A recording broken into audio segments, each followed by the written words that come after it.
Well, thank you very much. This is Max Legault with Shallow Grays Magazine, and welcome again to Rhode Island Terracon. We are here with a master artist, and we are quite honored to be here with a Mr. Bill Diamond. Bill Diamond has worked on so many things. It's take a look around. I don't even think I need to say what you've worked on.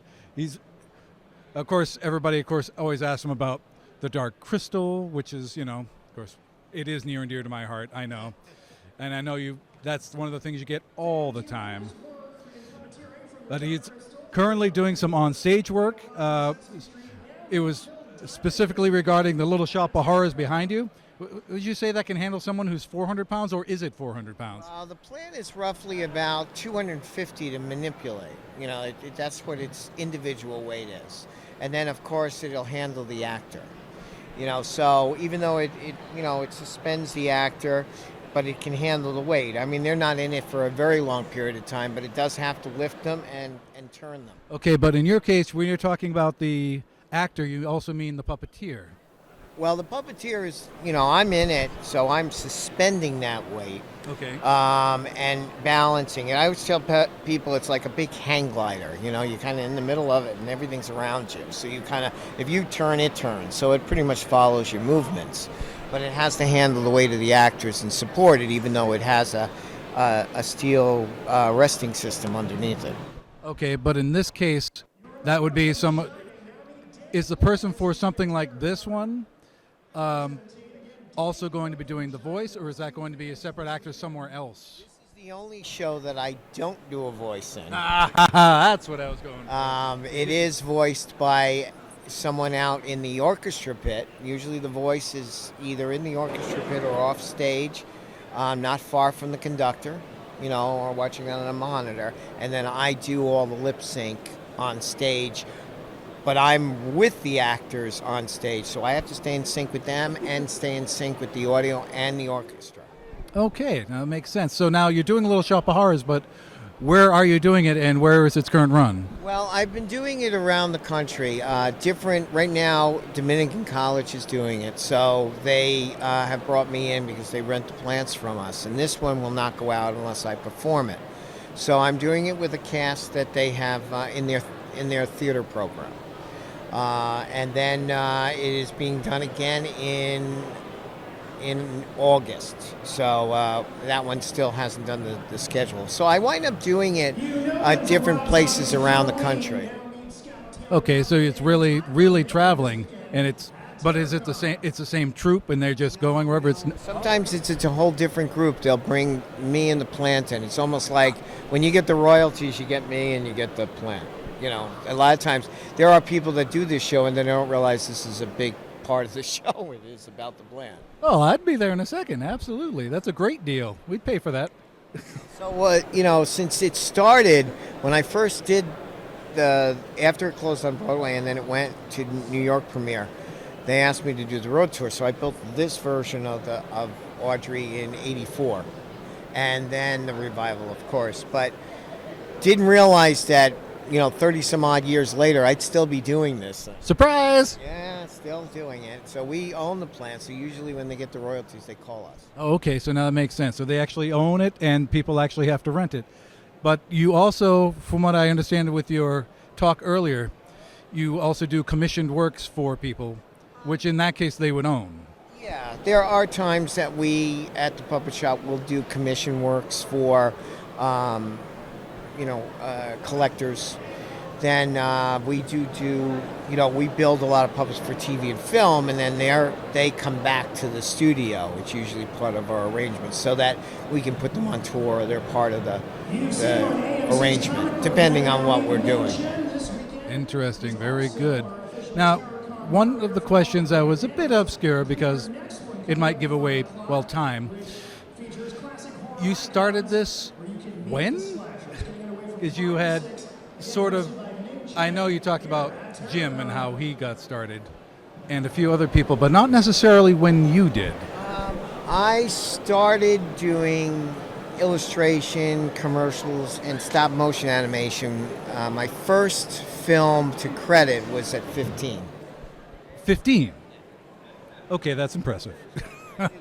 Stop motion animation, which was entered in a New York State's film commission, and then I won. And then I didn't want to do animation after that. Oh, was it because of the amount of work involved? Animation was too slow. I took a great amount of time. I got a chance to meet Ray Harryhausen at one point, and I love doing the sets and things with stop motion. I love working on the maquettes and all that. But I'm not, I like the instantaneous. I get too many things that I want to do, and I don't want to be there for 2 years on one film.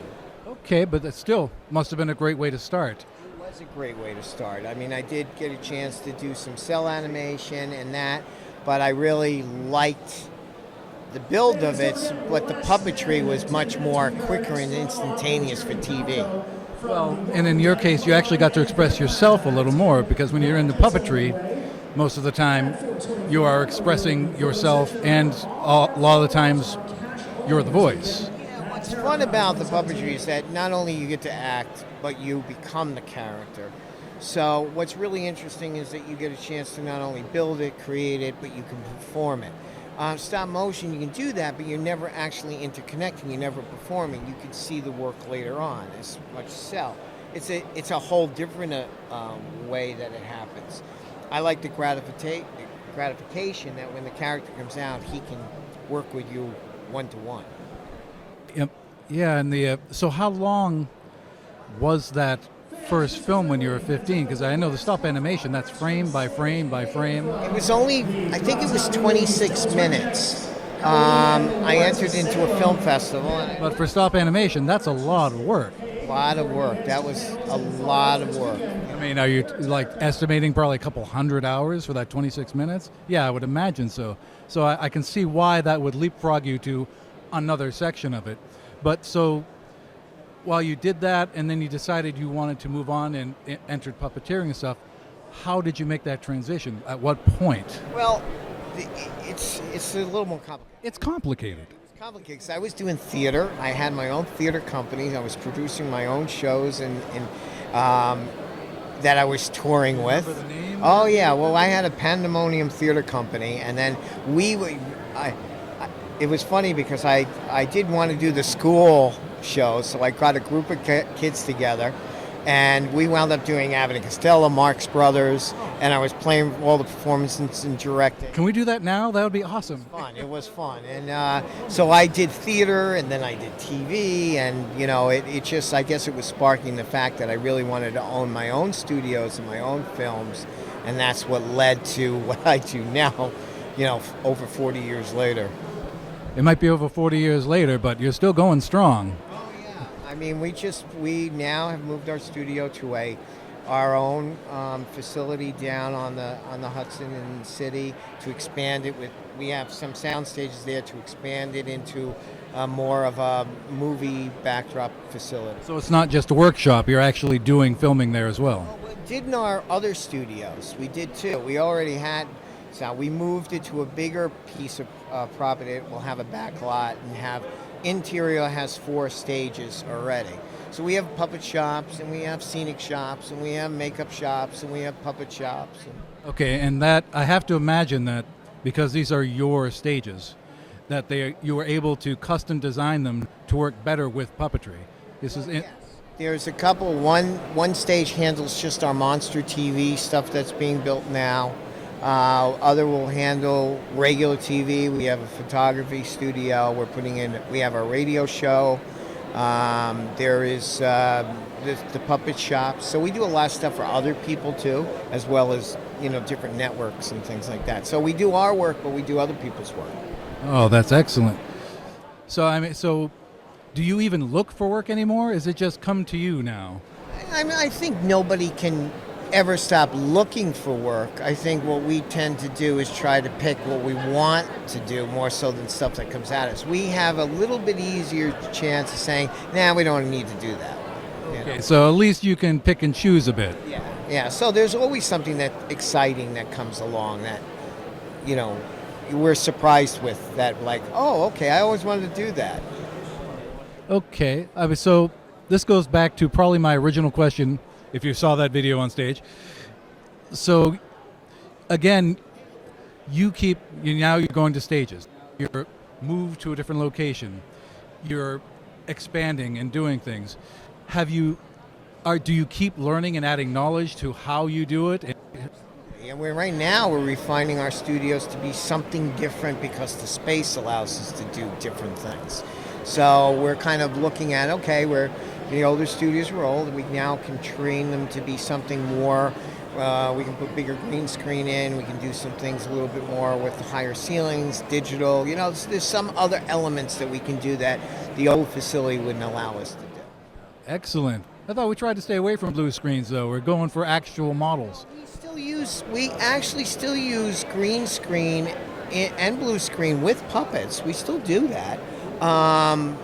So, for example, if we don't build a set, we can put them, or we use set elements. It's not that we've never done that. That's just, we do add the computer elements to it. Yeah. I figured it was just interesting to hear how you actually are integrating it now while keeping it as real as possible. Yeah, we still do a lot of practical stuff, but nothing that I do is strictly in the computer. I mean, if that was the case, then you can go to Pixar or Blue Sky, because I think what it is that when directors depend on it to get a certain thing, I think that has changed. I think they have found that the actors and entertainment and the audience don't just want to see everything CG. They don't mind a film now and then, but I think they still want that tangible work. Well, I know I certainly do, as well as most people I talk to, so I think you should keep it up. We'll do our best, but that's the young people who say, hey, we want to see more. They can change it. Yeah, I fully agree, and there's a lot of that going around right now. Well, this is just a fascinating interview, and I'm still giddy with excitement being able to talk to Mr. Diamond. And thank you so much for taking your time to speak with us here at Shallow Graves Magazine. This is just wonderful. I hope to actually be able to catch one of the shows, and I will be in the front row, I swear to God. All right. All right. Well, thank you very much. This is Max Legault and Bill Diamond with Shallow Graves Magazine. You guys have a great day.